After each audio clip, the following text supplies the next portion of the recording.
Ele foi chamado de gênio, o novo Orson Welles, o mais recente prodígio do cinema, Kenneth Branagh.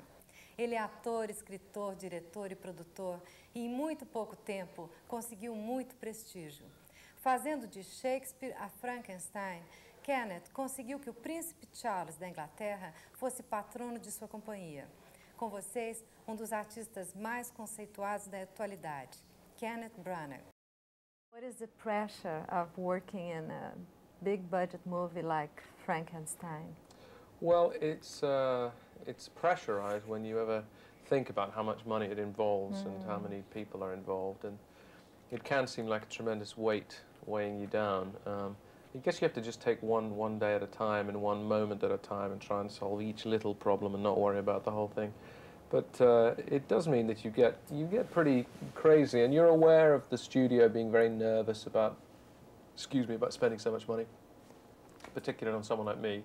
And so it's something you deal with. You don't ever forget about it. And at this time, when the movie is about to be released, you keep your fingers very crossed. You worked with a strong concept of passion and obsession. Are you personally an obsessive person? I think I'm very driven when it comes to work and art that I feel strongly about, that I have a strong response to. This story gave me so much. It's full of interesting themes. It's very rich. It's a broad canvas on which to paint. It's a big cinematic experience, and you did it very theatrical too. It has great size to it, I think, doesn't it? It's operatic in some ways, especially the creation sequences. But I think that it's an unusual story in that it gives license to a filmmaker in that medium to do it in a way that you can't on any other level. And the story, which is larger than life, can take that big music and that big sound and be unique, I think, for an experience of cinema. So I think that when you have that opportunity, that gives you energy, you know. Direct actors is a case to case, or do you always have something that you always use? It depends on the subject matter. It depends. More and more I find that, I mean, for instance, I rehearse always before a film for a couple of weeks, but it's no more than getting people to know each other and creating an atmosphere of trust. Often we read a lot of things and discussed a lot of things in rehearsals for Frankenstein, which were nothing to do with the story, really. I mean, nothing to do with our screenplay. They were larger issues about genetics and about, you know, the meaning of life and death and all those things. And we played silly games and we read from the book. And other times, you know, I would research very heavily. And so, I mean, in this case, I did a lot of research into Mary Shelley's own family. And other times, I think you just got to turn up. You know, you have to really make it specific to each thing. But to get the actor in that mood, that intensity, how it's an intuition you do is. It is something of a you learn how to sort of bring people to the boil at the right time, you know. And sometimes that happens through giving them information or not giving them information. I think they always have to feel comfortable. They need to feel they're loved and that they can do anything. Then actors take risks, and you mustn't over-rehearse. You must get people just right, and I think that comes with practice.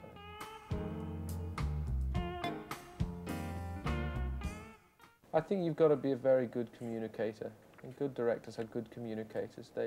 And I once asked this, you know, of Robert De Niro, and he said that he felt that they had to have the ability to create a good atmosphere. That I think that's part of being a good communicator. People have to trust you. You've got to gather good people around you, but there has to be harmony, relative harmony. His experience was that anybody who shouted or screamed or was angry all the time just didn't make good work. And I find that it's very important to me, because it is so pressurized, that it's important to enjoy it from moment to moment, and I like to do that as much as possible. Can you work with pleasure? Yes, I mean, I always work with pleasure. I mean, and I always think of it not really as work. I mean, it seems to me such an incredible privilege. I'm doing exactly what I want to do, and so few people can say that you can't not take pleasure, and it would be sinful to do such a thing. Yeah, but obviously I worry a lot. I'm a worrier. Are you a bit anxious and tense and stressed? Getting less so, because you Are begin... you learning how to? Yeah, working with Robert was helpful in that way, because he doesn't waste excess energy getting anxious about things when he doesn't have to. He saves it and puts it all in front of the camera. I think that I'm curbing a certain impatience. I mean, you have to, there's a balance between that and also the drive that needs to keep up a rhythm during any kind of filming day.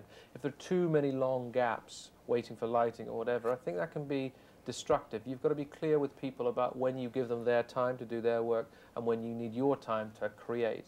And I'm getting better at enjoying it more.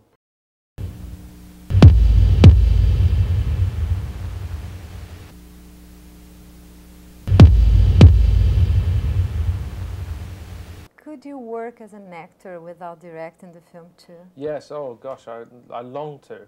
I long to, because... no response. Yeah, I mean, it would be like being on holiday. I mean, I can't, I mean, I'm salivating at the thought. But are you sure it wouldn't be hard for you? I mean, in few days you would be, maybe I should, what?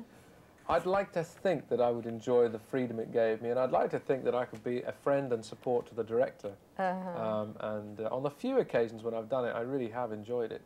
What directors would you work with without, you know, give some hints? I mean, I'd love to work with Woody Allen. I'd be very happy to work with Martin Scorsese or Coppola. Some of the new directors that are emerging, Tarantino, would be very interesting to work with, and also and women directors I'd be interested to work with as well. I mean, I think I'd be, for the right project, the right subject, I think I'd be very open. And Kenneth, what has changed from the young guy trying to put all these creative things together, and now that you have a position, a reputation? Well, I suppose I don't feel as though I've changed much from the young guy, and I don't sense, especially, I've been working hard now for 2 years on this film, and in a sense when you're doing that, you don't really have a sense of how you're perceived. You just get on and do it, you know, and so well, I've always avoided trying to believe in any sense what other people think about me, which is good and bad, you know, because it means you don't mind too much when they shout at you, and you don't take it too seriously when they're over praising. I think it's you just have to get on with it. But I never worry about position or reputation, actually. And I'm amazed when I see the posters for the film. I can't believe we've done it. I think that Oscar nominations are terrifically helpful for young careers. Any kind of career, it gives a kind of weight to people, the way people think of you. I don't know whether that's a good thing, because there are lots of people who've never had an Oscar nomination who are fantastically talented. But yeah, it changes some kind of perception. And the fact that I've done Shakespeare films has given me a kind of, you know, weight that really I don't, to be perfectly honest, deserve, but comes because you're alongside William Shakespeare. Started with Shakespeare, acting and directing, and you were considered a sort of prodigy. Is that the way you feel? No, I mean, I think I've changed a lot. I mean, I think I have. I mean, when I made Henry V, I wasn't expecting to make any more films. I didn't know. I mean, I hoped I would, but it was never a part of a master plan, some long-term plan. I've never had one. And now, I suppose, I'm in a situation where I don't really know who I am or what I am. You know, all I know is that I've finished this film, and I feel as though the horizon is completely clear. You know, it feels as though maybe it's a time to start something new, or that whatever I do anyway, whether it's another movie, will feel new. You know, I feel that this was a culmination of lots of things, including feeling probably for the first time that I was a proper filmmaker. With my 5th film, it was, I thought, yeah, I'm beginning to know a little bit about how it happened, and that gave me a strange kind of confidence. But you are so gifted. You're writing, directing, acting, producing. What really moves you? Well, great writing moves me, and great movies move me. I love going to the movies. I enjoy that very much. I go to the movies much more than I go to the theatre. I love popular entertainment that when it's rich with meaning. Yeah, but what moves you to do so many things? To be a doer, such a doer? I don't really know. It's a response to it's a response to material, for instance, when I read Mary Shelley's Frankenstein. I'd not read the book before, and it seemed to me that there were so many important things to talk about relationships, about families, about the role of science, that that were important. And about your rejection. It's a movie about rejection. And so being an orphan, about parental responsibility, about looking after your kids, about, you know, talking to your father, as well as being a page-turning monster thriller. And it's so religious too. Yeah. You know, there is a religion to look for the father. Yes, I think it's partly about being lost, and I think lots of people feel that today. Lots of people are frightened about what the future holds. We're on the brink of a time when things are going to change dramatically, and I think we need stories that talk about everything, you know.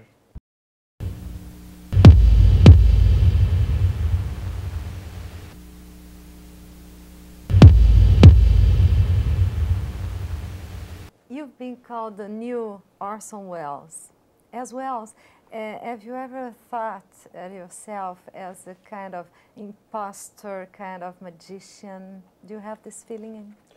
I often feel like an imposter, yes. I think that that I don't quite belong. Yeah, I think I feel that strongly, actually,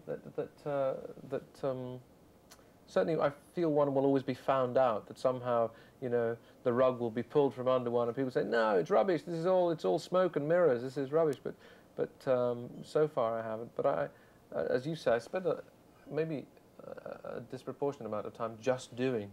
So when you just do, a lot of times you don't think, you just are. You're too busy to think. Too busy, I suppose, to agonize or doubt. Too desperate. Yeah, too desperate. So, because I suppose if you did, maybe you'd go mad. Because you wouldn't know what to think or do. I think Wells went partly mad. You know, I think that he had the terrific task of a reputation and an expectation put on his shoulders when he was so young that he didn't know how to deal with it. He couldn't. You know, I don't know that anyone ever could. I mean, he ended up not doing things. So you were aware about this because you were very young too when you. Well, they put a lot of pressure on you. Yeah, I mean, it was. I found it very, very difficult when Henry V was first released, particularly in Britain, at the amount of pressure that came with it. And in a sense, that's why I feel now that I've got through some sort of awful test, you know, to have made a fifth picture and to still have people wanting to see the movies, you know, and for it not to have all gone horribly wrong. And I feel, I don't mean that I know where my life is sorted out, but just that it's a... You feel more free in a sense. Yes, I do. I feel as though I'm doing what I'm supposed to do, and I don't feel the spurious pressure. Yeah. You've also been compared to Laurence Olivier. Do you see any parallel between you and you? In the case of both Wells and Olivier, I don't see parallels, but I'm much inspired by their bravery. They were both very courageous artists. They really went for uncompromising ways of working and produced uncompromising work. And they weren't afraid of being bold and big and operatic and out there. I admire that enormously. And in both cases, there's a parallel, I suppose, in as much as they return to the theatre regularly. Olivier, of course, almost exclusively.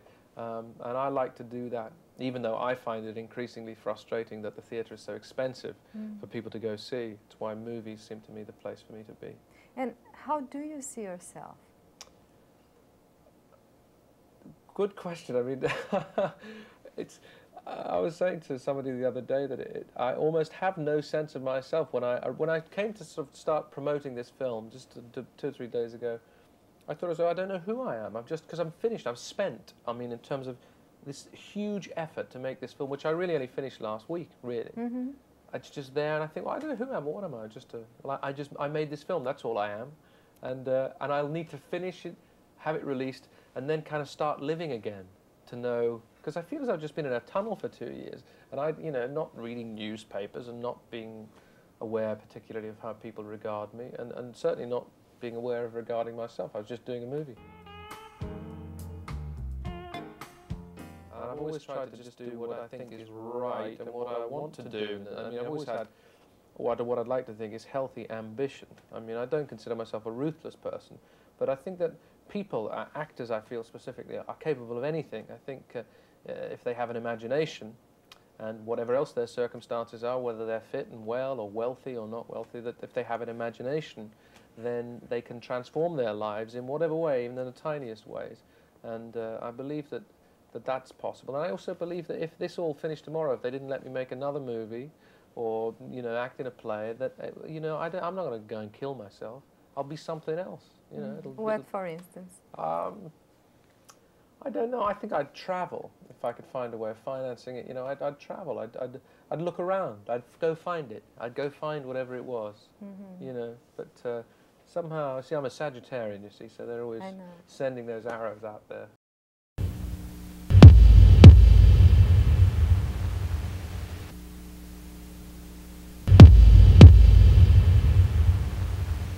An article said that the only reason to attack you is envy. Do you agree? No, I mean, I think you're gonna. I suppose attack's not the right word, but I feel as though if you're involved in the arts, then you know the reaction to it is always subjective, and people should be allowed to say what they think about what your work's like. I mean, if people don't like it, they should be allowed to express that. I don't always. I think there's a thing such as constructive criticism, though. I mean, there are lots of things I don't like, but I don't find myself writing attacks about people. It's just maybe they didn't. It's not something I like, you know. But I guess some people, people get envious, don't they? You know, I don't find myself an envious and a person with envy or jealousy particularly. Again, I just getting on with things, you know, so I don't give myself time to think of it. I'm sure I'm entirely capable of it. What are your weak points? Impatience. And I guess restlessness. I think I'm a restless soul. That's why it's interesting to, after 5 years, to find myself enjoying it more. I mean, a restlessness that's born out of... It's a quality for me. Yeah.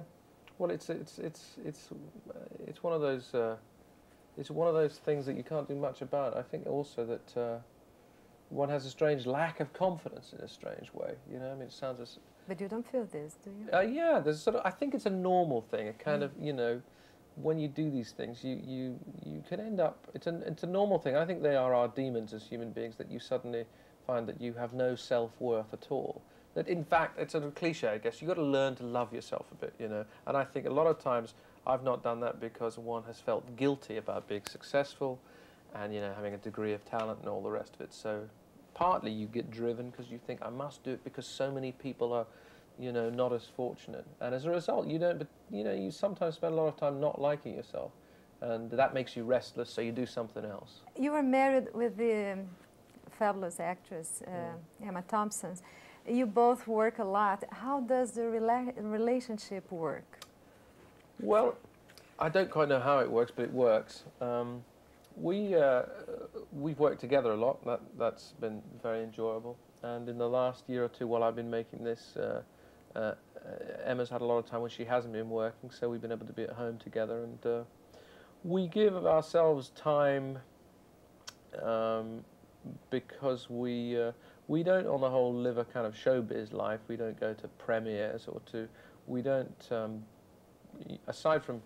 You know, when you're promoting a movie or stuff, it's important that you communicate with people about what it's about. But in terms of the celebrity life, or you know, we don't do any of that. So we try and keep as much air around it, you know. And I think that helps.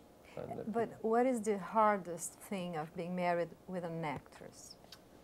I don't know if it's the hardest, but one of the elements of it is that you do go through the ups and downs of their lives, which could be said to be a privilege, you know, but they usually live quite intense lives, and they have intense reactions to things, so it's something of a roller coaster, you know, it's never a very calm But you are experience. intense yourself, aren't you? Yeah, so I think we understand, you know, that we understand the other's intensities, and we make each other laugh, which is very important. Yeah, and what could be the hardest thing of being married with you? With me, I think probably that I get so taken up with my work that I become a little obsessive, and it can consume me. It can take me over, and I think probably that makes me not necessarily a very easy person to live with. You know, if you spend 18 months, 2 years on something and you're getting up at 5 o'clock in the morning every day to go and get in the gym because you feel you ought to be fit, you know, and then work long hours, then that's difficult. Did you write your autobiography beginning at 28? Yes, yeah. yeah. And would you intend to write? Why did you write it? For money. I was. That's a good reason. I needed the money at that time for was it the a theatre good money? company. Yeah, it was good. It was good money, and it was put to good use. And it was. Do you intend to write the second part? Yeah, in a while, in a little while, I think. The middle and the end? The middle and the end of the 2 subsequent volumes, yeah, if I ever get there.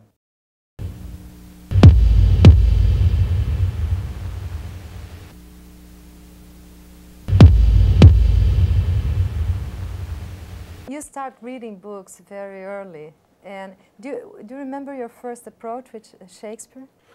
Well, the first Shakespeare I ever saw was a production of Romeo and Juliet. In a theatre full of children. I was about 13, and it was riotous, so everybody was very badly behaved. But they were listening to the play, and so was I, and I enjoyed it enormously. And I then that's when I started to read Shakespeare a bit, and because it meant something to me then. I mean, Romeo and Juliet was all about gang warfare, also about sex, full of sex, these love at first sight, these adolescents who can't keep their hands or their eyes off each other. It was very thrilling. Yes. Appealed very strongly to me at that time.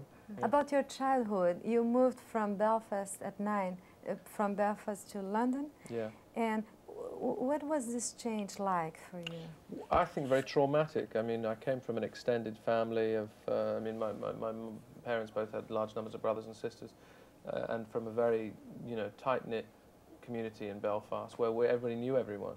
You had endless cousins. I mean, you just knew everyone. You knew the neighbours. And I went to a place where we didn't know anyone, where we spoke differently and stood out and were uncomfortable, and the conflict in Belfast was claiming lots of soldiers' lives, and that made us unpopular, and we all, I think, were very lonely as a result.